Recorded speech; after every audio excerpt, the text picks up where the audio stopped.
তরুণদা একটা শব্দ বলতো আমাদের, মানে একদম শুরুতেই আমি বলি, বলছে সমস্যা না হলে বন্ধু হওয়া যায় না। এটা অদ্ভুত একটা, আমার একদম তখন অনেক মানে কম বয়স। সমস্যাটা আবার কি? সমস্যা তো আমার নানান হয় মা বাবার কাছে। মা ছিল না, বাবাকে বলতাম, একে তাকে এটা বলতাম, কিন্তু এরকম একটা বন্ধু পাওয়া যায় যাকে সমস্যা বলা যায়।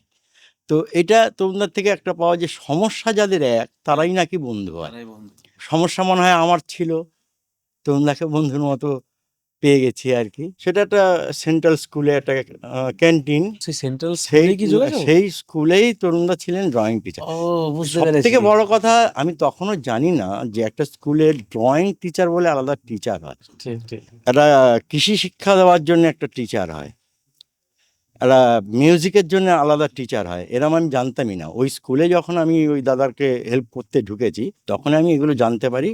এবং ওই বললাম সমস্যা তো সেদিনে হয়তো পরে শুনেছি তো ওনার মুখে, কিন্তু সমস্যাটা তো আমার একটা ছিলই, যে আমি কিভাবে নিজেকে দাঁড় করাবো। সেই খোঁজার জায়গা থেকে হয়তো কোনো না কোনোভাবে আমি মনে হয়েছিল এরম একটা মানুষকে পাওয়ার পরে, যে হ্যাঁ, এটাকেই ভরসা করা যায়, এটাকে বিশ্বাস করা যায়।